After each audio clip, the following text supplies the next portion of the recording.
20ला सुरुवात होणार आहे पाऊस. हां हां 20 तारखेपासून ते मग 2 ऑक्टोबर पर्यंत चांगला पाऊस आहे राज्यात. मुसळधार पडणार आहे. हां हां हां तर सर हा पाऊस कोणकोणत्या भागामध्ये राहणार? पूर्व विदर्भ सुरुवात पूर्व विदर्भाकडून आहे, पुन्हा पश्चिम विदर्भ.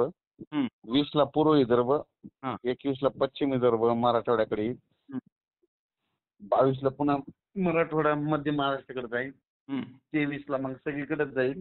23, 24, 25 हं. सगळ्या राज्यभर पसरेल.